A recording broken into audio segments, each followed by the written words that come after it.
Heribel Abel Adjovi, ce matin, la Côte d'Ivoire, les développements depuis hier soir, on le sait, on se le tient pour dire, Bédié appelle à voter Ouattara. Bonjour. Bonjour Winner Abessi, même si ce dont nous allons parler ce matin, c'est beaucoup plus la crise diplomatique entre la Côte d'Ivoire et le Sénégal. Chers téléspectateurs, bonjour. La Côte d'Ivoire avait besoin de tout, sauf de ça. Depuis ce week-end, un précédent diplomatique oppose ce pays au Sénégal. Au cœur de la polémique, un voyage d'Alassane Dramane Ouattara à Dakar qui fait couler beaucoup d'encre et de salive. Le président Laurent Gbagbo a rappelé son ambassadeur pour consultation et mis en garde son frère ouest-africain. La réaction du Sénégal ne s'est pas fait attendre. Le ministre des Affaires étrangères, Madické Niang, a demandé au gouvernement ivoirien de reconsidérer sa décision qui n'a pas de fondement. Et une question qui saute à l'œil, que vient faire le président Abdoulaye Wade dans une affaire où le médiateur Blaise Compaoré semble en bonne voie? Pour le Rassemblement des Républicains, le RDR, Ouattara est allé à Dakar à ses frais pour entendre les conseils de son frère libéral et ancien opposant devenu président. Le gouvernement ivoirien n'a pas la même lecture des événements. Pour le camp présidentiel, c'est le chef de l'État sénégalais qui a affrété un vol spécial pour le voyage aller-retour que l'ancien président Henri Konan Bédié. Et aussi comment arracher le pouvoir au socialiste Gbagbo, comme ce fut le cas en 2000 pour Abdoulaye Wade face à l'autre socialiste, l'ancien président Abdou Diouf. À ce sujet, on a bien constaté que le RDR a mis du temps pour aller dans le sens de la contestation des résultats proclamés par la Commission électorale indépendante, la CEI. Ceci par le biais d'un grand rassemblement tenu samedi par la coalition de l'opposition au pouvoir du président Laurent Gbagbo. Est-ce là un vrai engagement pour un recomptage des voix ou simplement un soutien du bout des lèvres à Henri Konan Bédié pour l'obliger, en retour, à appeler ses militants à voter pour lui au second tour? L'autre hypothèse peut se décliner ainsi que suit.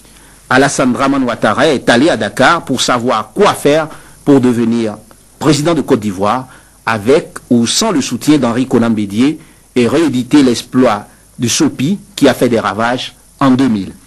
Avec le soutien de Bédié à Ouattara pour le second tour, c'est ce dernier qui est le vrai gagnant dans cette bataille, quel que soit le verdict du second tour. Pour revenir au précédent diplomatique entre le Sénégal et la Côte d'Ivoire, mon intime conviction, c'est qu'il y a quelque chose qui ne tourne pas rond dans cette histoire. Alassane Dramane Ouattara serait allé voir le président Blaise Compaoré, médiateur attitré dans la crise ivoirienne, qu'il aurait été difficile de trouver à redire. Par ailleurs, s'il est vrai qu'avant la présidentielle du 31 octobre, des amis socialistes étaient à Abidjan pour conseiller Gbagbo, il n'en demeure pas moins vrai que les temps et les circonstances de la visite sénégalaise de Ouattara laissent libre cours à toutes les interprétations. De toutes les façons, on peut se rendre à l'évidence de ce que la présidentielle ivoirienne n'a pas fini de livrer ses secrets. Après les résultats contestés par des candidats qui pourtant, au soir du scrutin, à la suite de la communauté internationale, ont applaudi un scrutin libre et transparent, après une crise diplomatique avec le Sénégal dont la Côte d'Ivoire n'avait pas besoin, après même le soutien du président Bédié au candidat Ouattara, quel sera le prochain épisode du feuilleton ivoirien? Le moins qu'on puisse dire, c'est qu'il y a tellement de l'électricité dans l'air. Arithmétiquement, Alassane Dramane Ouattara est appelé à prendre le fauteuil présidentiel en Côte d'Ivoire. Mais attention, Laurent Gbagbo n'a peut-être pas encore dit son dernier mot. Les Ivoiriens aussi. Oui, Heribel Abel Adjovi, merci. Sur Sosa Baguidi, on se rapproche de cas de figure du Sénégal en 2000 avec un soutien de Niass, Moustapha Niass venu troisième à Ouad. Les choses sont allées très vite, les socialistes ont perdu le pouvoir. Diouf après 19 ans et on continue de pouvoir s'en est allé. Il s'est depuis, mettons, reconverti à la francophonie qui est un peu l'asile, un asile pour anciens présidents. Bon, bref. Oui, et La Côte d'Ivoire, puisque c'est l'actualité ce matin, que vient chercher Wade dans médiantre, que vient-il chercher dans l'enfer ivoirien? Bon, difficile. Hein, la galère ivoirienne. Difficile de dire ce qu'il est venu chercher, mais théoriquement, c'est quand même un ami sénégalais, donc qui a rencontré son ami ivoirien. Maintenant, seul problème, c'est que nous sommes en deux tours. Nous sommes en deux tours d'une présidentielle cruciale. Et je pense qu'il faut éviter d'offrir de prétextes à Gbagbo. Il faut éviter d'offrir de prétextes à Gbagbo, parce que notre prière, c'est que tout aille bien. Déjà, on a passé le premier tour, c'est déjà un exploit pour une Côte d'Ivoire en perpétuelle crise. Parce qu'on parle de la paix, mais attention, c'est un potentiel brasier, la Côte d'Ivoire. Il ne faut pas offrir d'alibi à Gbagbo. Ne pas offrir d'alibi à Gbagbo, encore que, arithmétiquement, Gbagbo est déjà en difficulté.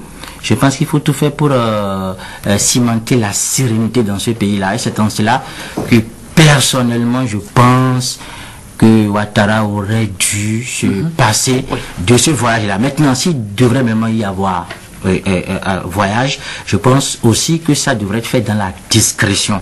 L'histoire de l'avion affrété, je pense que tout cela n'arrange pas la situation. Et c'est en cela qu'il faut faire beaucoup attention. La Côte d'Ivoire comme un baril de poudre. C'est un brasier. Il faut éviter. Attention. Donc, vous me dites en gros qu'il y a quelque chose de maladroit d'emprunter dans la démarche d'Ado, de Alassane Dramane Ouattara, d'aller voir dans la foulée, dans l'enthousiasme, dans l'euphorie peut-être, entre les deux tours, d'aller voir le président. Il fallait un peu de discrétion dans cette affaire-là. Ne serait-ce que pour sauver un peu l'apparence et sauver cette paix, à mon avis, qui a quand même des fibres de précarité, et il faut faire beaucoup attention. Il fallait que les apparences soient sauves, André Dossa, mais on n'y est pas. Il y a quelque chose de maladroit, c'est ce que Sulpice nous dit.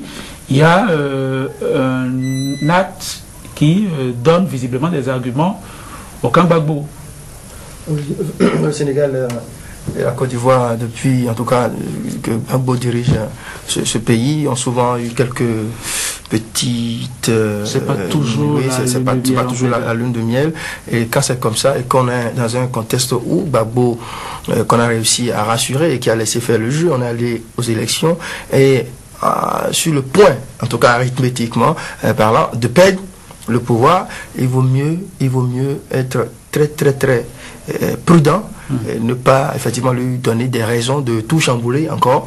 Alors, la visite de Ouattara à Wade, en principe, il n'y a rien de dramatique, il n'y a rien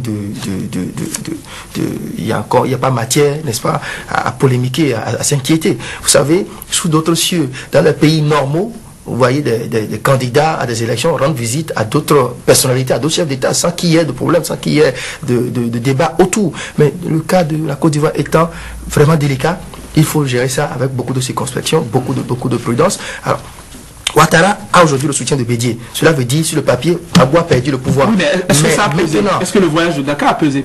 Non, ça pour Gbagbo, c'est forcément, c'est pas normal ce voyage-là. Il va faire le lien. Vous savez déjà que les rapports n'étaient pas trop gais entre la Côte d'Ivoire et le Sénégal sous Gbagbo. En tout cas, il faut faire très attention. Oui. Il faut faire attention. C'est pas facile pour un président en exercice, surtout sous nos cieux en Afrique ici, et qui voit sa fin venir à grands pas. C'est pas facile, il vaut mieux le ménager, l'amadouer. On le décrit comme un boulanger, mais aussi comme un sphinx. Hein, oui, justement, c'est pourquoi je suis d'accord avec vous quand il dit que le scrutin présidentiel en Côte d'Ivoire n'a pas encore livré tous ses secrets. Oui. Il faut attendre le soir peut-être du second tour, éviter la proclamation des résultats là, et l'investiture du nouveau président, s'il y a un nouveau président, avant d'applaudir. Est-ce que Heribert Abel Adjovi, c'est pas l'hommage du vice à la vertu? On a vu l'international socialiste se mobiliser autour de Gbagbo avec Jacques Lang qui a pris ses quartiers à Abidjan. Est-ce qu'on peut mêler des étrangers à ses affaires intérieures, à la politique intérieure, aux questions électorales, et refuser en gros à son opposant d'aller voir ses propres amis? Est-ce qu'il n'y a pas quelque chose de déraisonnable dans la colère du camp Gbagbo?